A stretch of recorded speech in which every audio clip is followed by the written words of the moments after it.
Bienvenue à l'heure de la bonne nouvelle. Mon nom est Valérie Bouillon. J'aurai le plaisir d'animer cette série d'émissions qui aura pour thème l'Évangile, puissance de Dieu. Au cours de cette émission, vous aurez l'occasion d'entendre des témoignages de gens qui ont été transformés par cet Évangile. Mais tout d'abord, je vous invite à visionner notre Vox Pop, dont la question était « Que signifie pour vous le mot Évangile? » Avez-vous une idée du mot Évangile? Qu'est-ce que ça veut dire? Évangile, ça veut dire le message. Évangile, ça me fait penser au bon Dieu, ça, l'Évangile. Quelque chose de religieux. C'est tout. Évangile, c'est... moi, mon opinion, c'est... Évangile, ça veut dire promouvoir un message, une idéologie, quelque chose, ça pas? Ben, c'est l'histoire de Dieu puis de la religion catholique. L'Évangile, c'est le livre en tant que tel. C'est un peu ça. C'est un mot qui veut en dire long. C'est certain que ça réfère à un livre qui est l'Évangile. C'est un livre qui a été écrit par des hommes qui ont raconté une histoire. L'Évangile, ça a rapport à la religion? Ils ont raconté la même chose 4 fois. Okay. Donc, il y a peut-être quelque chose de vrai là-dedans. Alors, bonjour Jean-Pierre. Allô. Et bonjour François. C'est Magère. Alors, ce qu'on a pu remarquer dans le Vox Pop tout à l'heure, je ne sais pas si vous êtes d'accord avec moi, c'est qu'il y a beaucoup de confusion. En fait, on n'a pas une fois la même réponse, mais ça tourne tout le temps un peu autour de Dieu, mais c'est jamais la même chose. C'est clair. On voit que la religion, religiosité, Dieu, Jésus, ça, c'est omniprésent. Ça revient vraiment littéralement. Malheureusement, je pense que la religion, elle a un peu défigurer, maganer, en bon québécois, le message de l'Évangile. Le message de l'Évangile, ça veut juste dire « bonne nouvelle ». Point. C'est une bonne nouvelle, et même... Ben, c'est ce que veut dire le mot évangile. Littéralement, il signifie bonne nouvelle. Et le mot nouvelle ici, il est à prendre dans le même sens qu'on prend aujourd'hui lorsqu'on dit des nouvelles.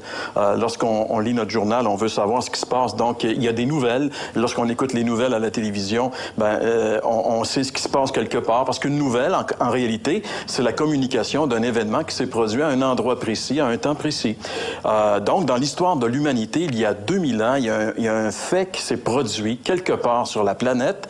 Et ce fait-là fait en sorte que lorsqu'on y croit, on découvre quelque chose de merveilleux. C'est pour ça qu'on appelle ça la bonne nouvelle. Parce que les nouvelles qu'on lit dans le journal et à la télévision, c'est pas vraiment des bonnes nouvelles. Généralement pas. Mais celle-ci est une bonne nouvelle. La bonne nouvelle, pourquoi c'est la bonne nouvelle? Ben, c'est ce qu'on va, je pense, Valérie, découvrir un petit peu plus loin dans l'émission. Super. Bien, merci beaucoup, messieurs, pour ces quelques précisions. Alors, je vous invite à réagir en nous écrivant par courrier à l'heure de la bonne nouvelle, casier postal 26006, Trois-Rivières, Québec, G8Y7M1, ou par téléphone au 1-866-509-1319 ou encore par courriel à info@hbn.ca. Maintenant, je vous invite à visionner le témoignage d'une jeune fille dont la vie a été transformée par l'Évangile et non par une religion. En fait, elle a entendu parler de l'Évangile, elle a reçu son message et sa vie a été changée. Moi, je m'appelle Laurie Turenne, puis j'ai 19 ans. À 17 ans, en vrai, j'aimais ça sortir, j'aimais ça être avec mes amis, faire le party, puis être avec toutes mes amies en vrai. Fait que là, moi, je faisais toutes les mauvaises choses dans les parties. J'ai bu excessivement, j'ai fumé, j'ai déjà volé, j'ai menti. J'étais remplie partout alentour de moi, mais à l'intérieur de moi, je me sentais seule. Puis, je savais qu'il me manquait quelque chose. J'avais tout le temps, je me couchais le soir, là, puis j'avais un vide à l'intérieur de moi. Puis par toutes les solutions que j'essayais, là, j'essayais de m'amuser avec mes amis, de faire du sport, faire plein d'affaires. Puis ces solutions-là, ça marchait jamais. Fait que un jour, ben là, j'ai rencontré deux de mes amis. J'ai rencontré Virginie puis Jérémy. Puis ces amis-là, j'ai pu vraiment voir qu'eux, ben il y avait Dieu dans leur vie. Mais c'est pas ça qui m'a marqué le plus au début quand je les ai connus. C'est vraiment, eux autres, il y avait une paix intérieure puis une sécurité. Il y avait une telle confiance que moi, j'avais pas puis que je voulais avoir. C'était vraiment ça que moi, je voulais avoir. Fait que je me suis commencée à me tenir avec, puis ils m'ont invité à des activités. Ils m'ont invité aussi à un camp d'hiver à la Villa du Carmel ici. Puis j'ai vraiment pu entendre parler de Dieu. Je me faisais poser des questions sur lui. Je me rappelle qu'on m'avait demandé c'était qui Dieu pour moi. Puis ça, je le savais tellement pas parce que Dieu pour moi, j'y avais jamais pensé c'était qui. Je pouvais même pas savoir qu'il existait parce que j'avais toujours cru que c'était l'évolution. On m'avait appris ça à l'école, mes parents m'avaient toujours dit ça. Donc, il y avait un Dieu ou quelque chose au-dessus de nous. Je me disais pas sur moi que ça existe. Donc, là, j'ai commencé à entendre parler de Dieu par la suite. Puis, ça a continué tranquillement. Je retournais à l'école, je revenais chez nous, je refaisais tout le temps mes affaires, mais j'avais tout le temps ce vide-là à l'intérieur de moi. Puis ça, bien, ça me choquait parce que je savais pas comment faire pour le régler. Virginie, elle m'a demandé de venir travailler ici à la Villa du Carmel comme sauveteur parce que cette année-là, c'était donné qu'il manquait quelqu'un pour être sauveteur. Moi, j'aime ça, connaître du nouveau monde, puis j'aime ça aussi faire des nouvelles affaires que j'ai jamais faites. Donc, j'ai dit, oui, moi, je vais aller travailler à Villa du Carmel. Donc là, j'ai commencé à me tenir avec du monde qui croyait en Dieu.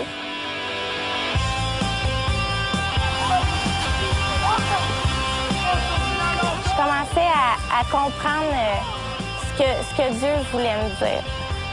Puis, un matin, je me suis levée. Je voyais tout le monde qui lisait leur Bible.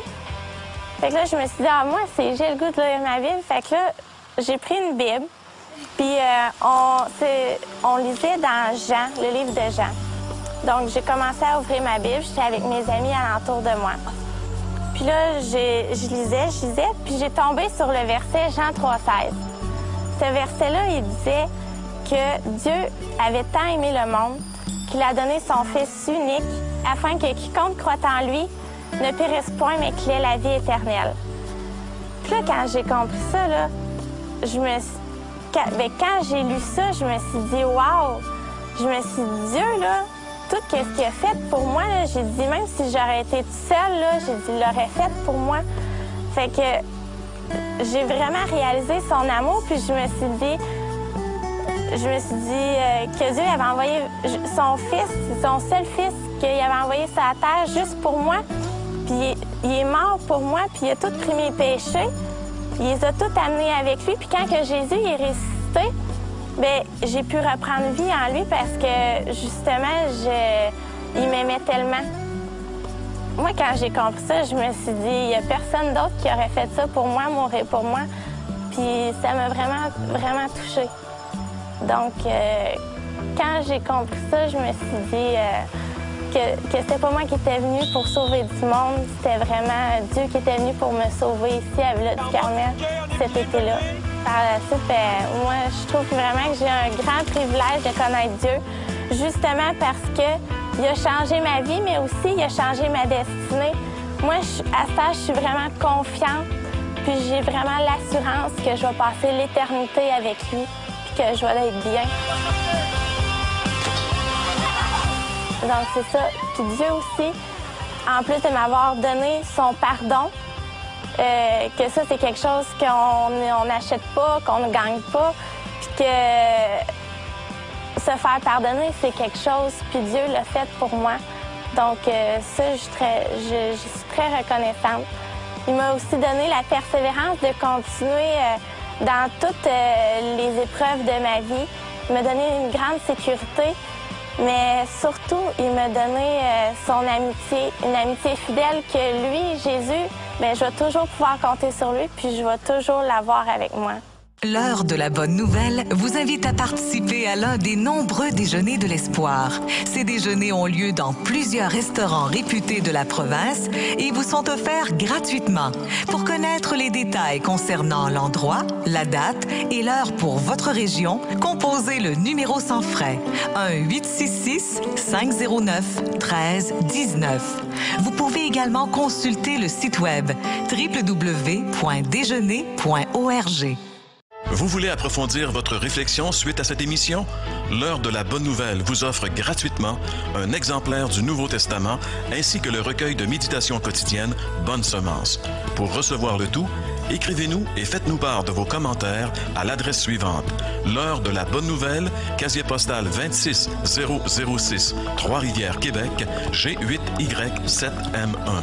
Vous pouvez également nous rejoindre par courriel info@hbn.ca. Aujourd'hui, Jean-Pierre nous présente une réflexion concernant la puissance de l'Évangile. Il nous raconte l'histoire de d'autres personnes qui, comme Laurie, ont eu une vie transformée. Saviez-vous qu'il existe sur la Terre une puissance qui peut transformer et les gens et les situations les plus désespérées? J'aimerais vous parler de ce jeune homme qui vivait au nord de l'Afrique à la fin du 5e siècle. Ce jeune homme pour qui la maman ne cessait de prier parce qu'elle était vraiment désespérée de son fils, qui vivait dans la débauche, dans la beuverie, en fait, qui faisait rien de bon de sa vie et qui semblait pas avoir un avenir très brillant. Mais sa maman était pieuse, elle ne cessait de prier pour lui. Puis un jour, ce jeune homme a été complètement transformé. À un moment donné, il est devenu un être nouveau. Il n'était plus pareil du tout. Et même qu'il a été un des théologiens qui a le plus influencé l'Église chrétienne au cours des, on pourrait dire, les 15 derniers siècles. Je vous parle de celui qu'on appelle Saint Augustin. Qu'est-ce qui a pu se passer dans la vie de ce jeune homme dévergondé pour qu'il puisse devenir Saint Augustin? Je pourrais aussi vous parler de George Muller. George Muller est un jeune homme qui avait une adolescence assez semblable à celle d'Augustin. Il était caractérisé lui aussi par le dévergondage, par l'ivrognerie et ces choses-là. Et un jour, il s'est passé dans sa vie quelque chose qui l'a complètement transformé. C'était l'époque de la révolution industrielle et particulièrement en Angleterre, cette révolution industrielle a amené des problèmes sociaux très importants. Évidemment, les gens quittaient les campagnes pour aller vers les grands centres. La promiscuité et toutes ces choses-là ont donné naissance à des problèmes sociaux importants, dont entre autres les enfants, des enfants qui étaient laissés pour compte, des centaines et des milliers d'orphelins qui étaient là, privés de soutien, privés de personnes pour les aider. Et George Muller a vu cette situation. Et ce jeune homme qui était dévergondé quelques années auparavant est devenu un missionnaire qui est allé ramasser ces jeunes. Il a construit par la foi, sans aucune ressource humaine, uniquement en s'attendant à son Dieu. Il a construit d'immenses orphelinats dans la ville de Bristol, en Angleterre. Et durant sa vie, il a logé, nourri, instruit des dizaines de milliers d'orphelins qui ont pu ainsi avoir une vie acceptable. Qu'est-ce qui a bien pu se passer dans la vie de George Muller? Je pourrais aussi vous parler d'un jeune homme plus contemporain, un jeune homme qui avait une carrière vraiment brillante. Il était à Hollywood, il travaillait, il était comédien dans des espèces de téléromans américains. Et un jour, à l'âge de 17 ans, il s'est produit quelque chose dans sa vie et ce jeune homme est devenu complètement nouveau. Il s'appelle Kirk Cameron. Que s'est-il passé dans sa vie pour qu'il soit changé comme ça? Vous savez, ce jeune homme disait qu'il n'a jamais embrassé une autre femme que celle qui est sa femme. Et c'est une vedette d'Hollywood et il n'embrasse que sa femme. Alors, c'est assez surprenant de quelqu'un qui fait du cinéma à Hollywood. Qu'est-ce qui s'est passé dans la vie de Kirk Cameron? Qu'est-ce qui s'est passé dans la vie de George Muller? Qu'est-ce qui s'est passé dans la vie de cet homme qu'on appelle Saint Augustin?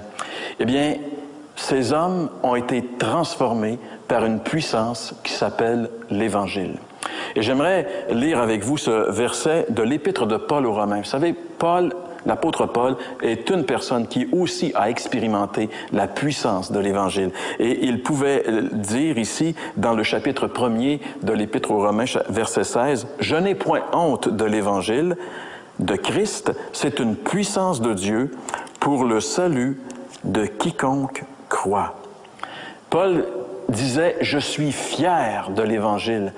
Parce que c'est la puissance de Dieu pour le salut de quiconque croit. Vous savez, l'Évangile, c'est pas un concept philosophique mort. L'Évangile, c'est pas une doctrine religieuse. L'Évangile, c'est la vie. L'Évangile, c'est une puissance. L'Évangile, c'est de la dynamite. Et c'est exactement le terme que Paul utilise ici. Le mot puissance, en grec, c'est le mot dunamis, d'où on a tiré le mot français dynamite. C'est pour vous montrer jusqu'à quel point l'Évangile est puissant. L'Évangile peut changer les choses et les gens.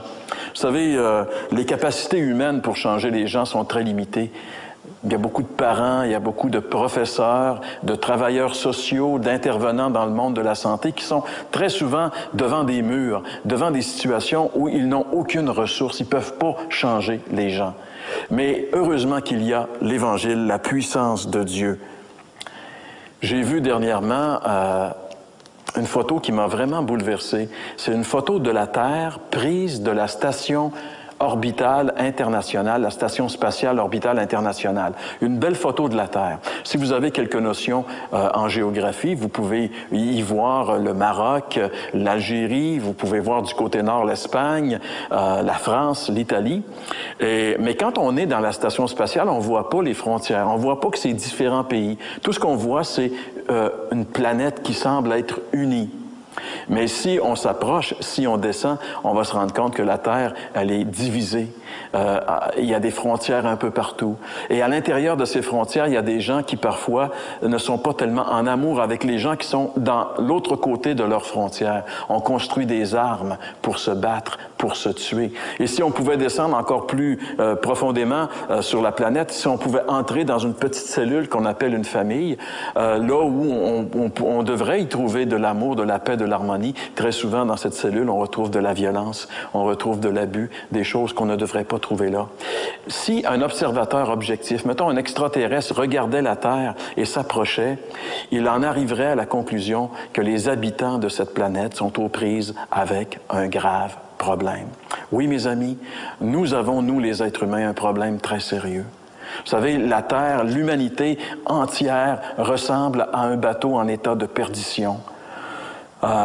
La Terre est en état de perdition, mais la bonne nouvelle, si j'arrêtais ici mon message, ce serait vraiment décourageant. Mais il y a une bonne nouvelle, parce que le mot évangile veut dire bonne nouvelle, c'est que Dieu a entrepris la plus grande mission de sauvetage de toute l'histoire. Le mot sauver, lorsque Paul dit que l'évangile c'est la puissance de Dieu pour le salut, le mot salut ici c'est le mot sauvetage. Dieu est en train de nous sauver. Dieu nous lance une bouée pour qu'on puisse être récupéré de cet état de perdition et être transformé. Et cette bouée, c'est Jésus. Et Paul dit, l'Évangile, c'est la puissance de Dieu pour le salut de quiconque croit. Croire, c'est vraiment attraper la bouée que Dieu nous lance. Croire, c'est vraiment mettre toute notre confiance en ce que Jésus a accompli sur la croix une fois pour toutes, il y a 2000 ans. Avez-vous attrapé la bouée que Dieu vous lance? Avez-vous vraiment mis votre confiance entièrement et totalement en Jésus? Pourquoi ne pas le faire maintenant? Faites-le. Donnez votre vie à Jésus maintenant et vous allez voir que l'Évangile, c'est vraiment la puissance de Dieu.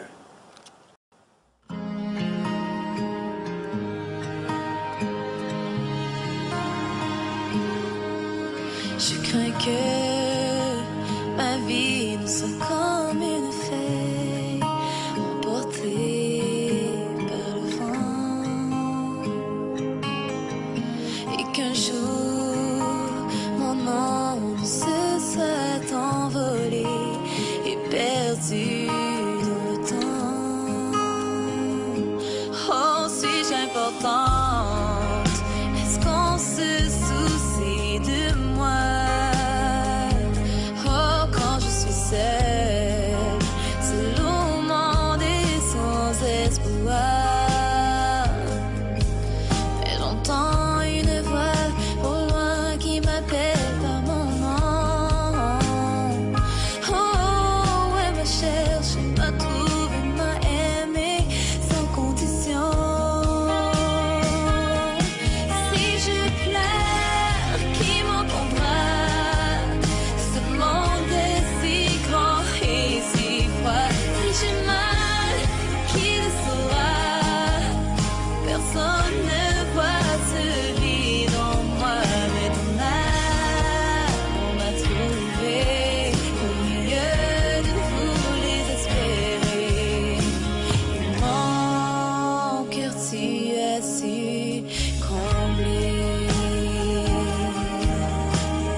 Jean-Pierre, j'ai particulièrement aimé cette image de la bouée de sauvetage dont tu nous as fait part tout à l'heure dans ton message. Puis c'est un peu pour cette raison-là que j'ai décidé d'en apporter une aujourd'hui, parce que j'aimerais que tu élabores un peu à ce sujet-là, s'il te plaît. Bien, en réalité, la raison principale pour laquelle j'ai utilisé cette illustration, Valérie, c'est parce que nous, les évangéliques, souvent, on fait allusion au salut, on parle aux gens du salut, on dit que c'est une belle doctrine, c'est beau, etc. Et moi, je me suis demandé, qu'est-ce que ça fait dans la tête des gens lorsqu'ils entendent le mot salut? Parce qu'en général, aujourd'hui, quand salut, ça veut dire je te salue, je veux dire, c'est une salutation. Et le contexte dans lequel ce terme-là est utilisé par nous, c'est plus sauvetage. Et c'est pour ça que la bouée, bien sûr, ça fait référence immédiatement au sauvetage. Et on pourrait dire que la plus grande opération de sauvetage de tous les temps, en réalité, c'est Dieu qui l'a lancé un jour lorsqu'il a envoyé son Fils venir chercher et sauver ce qui était perdu, des gens comme nous, comme tout le monde, en réalité, qui est sur la voie de la perdition. Et ce qui est merveilleux avec l'illustration de la bouée, c'est que c'est simple, c'est facile à comprendre, finalement. Oui, puis on peut dire qu'il y a des milliers de personnes qui ont, pour eux, la bouée de sauvetage, ça a été vraiment leur vie, littéralement. Puis j'aime beaucoup cette image-là parce que je trouve que c'est une image qui est très simple. L'Évangile, au fond, il y a beaucoup de gens qui se posent la question, « Oui, mais là, je comprends ce que tu dis, je comprends ce qui est marqué, mais concrètement, comment ça s'articule? » Et en vérité, saisir le message de l'Évangile, c'est pas plus compliqué que saisir une bouée. Celui qui est en train de se noyer, là, il est convaincu qu'il est en train de mourir et puis qu'il n'y a plus de solution. Et la solution de la bouée qui lui arrive, il n'a pas envie de discuter puis de dire « Ah, je sais pas trop si c'est vrai. » Non, non. Regarde, il avale de l'eau, il est malheureux, ça va pas bien, et puis il saisit la bouée. Et saisir la bouée, au fond, c'est la même chose que saisir l'Évangile, c'est par la foi, c'est le toucher de la foi, c'est la main. La foi, c'est la main qui saisit la bouée, c'est la main qui saisit l'Évangile. Fait que c'est pour ça que c'est simple, l'Évangile, et c'est à la fois, ça fait toute la différence, parce que 5 minutes après, le gars qui est en train de se noyer, il est généralement sur le bateau avec une couverture, et puis il a vraiment passé proche. Et c'est vraiment comme ça. Ça fait toute la différence. Puis aussi, ce qui est étonnant, c'est que ça a l'air presque de rien, hein? C'est pas gros, ça pèse rien, mais ça sauve des vies. Et l'Évangile, la personne de Jésus, c'est pareil. Pour les gens, des fois, ils se demandent comment ça se fait que Jésus peut nous sauver, mais c'est puissant. Et on a juste à se laisser flotter, à s'attacher à lui, puis se laisser aller. C'est aussi simple que ça. Ce que je comprends, en fait, c'est que c'est un choix. Voilà. Alors, merci, messieurs. Maintenant disponible, la série vous est offerte dans un coffret DVD pour seulement 15 $. Pour commander, écrivez-nous à l'adresse suivante. L'heure de la bonne nouvelle, casier postal 26006, Trois-Rivières, Québec, G8Y7M1. L'heure de la bonne nouvelle vous invite à participer à l'un des nombreux déjeuners de l'espoir. Ces déjeuners ont lieu dans plusieurs restaurants réputés de la province et vous sont offerts gratuitement. Pour connaître les détails concernant l'endroit, la date et l'heure pour votre région, composez le numéro sans frais 1-866-509-1319. Vous pouvez également consulter le site web www.déjeuner.org. Vous voulez approfondir votre réflexion suite à cette émission? L'heure de la bonne nouvelle vous offre gratuitement un exemplaire du Nouveau Testament ainsi que le recueil de méditation quotidienne Bonne Semence. Pour recevoir le tout, écrivez-nous et faites-nous part de vos commentaires à l'adresse suivante. L'heure de la bonne nouvelle, casier postal 26006, Trois-Rivières, Québec, G8Y7M1. Vous pouvez également nous rejoindre par courriel info@hbn.ca. Internet occupe une grande place dans nos vies et nous permet d'avoir accès à une multitude d'informations. C'est pourquoi cette année, nous avons décidé d'insérer une nouvelle chronique à notre émission. Pour la première, nous vous présentons les informations disponibles sur notre site Internet de l'heure de la bonne nouvelle. Entre autres, il est possible de visionner les émissions des années précédentes. Vous pouvez aussi voir les vidéoclips des chants présentés au cours de nos séries d'émissions 2011, 2010, même jusqu'à 2006. En terminant, voici la section contenant les hyperliens pour accéder à une partie du contenu des émissions des 5, des 10 et même des 20 dernières années.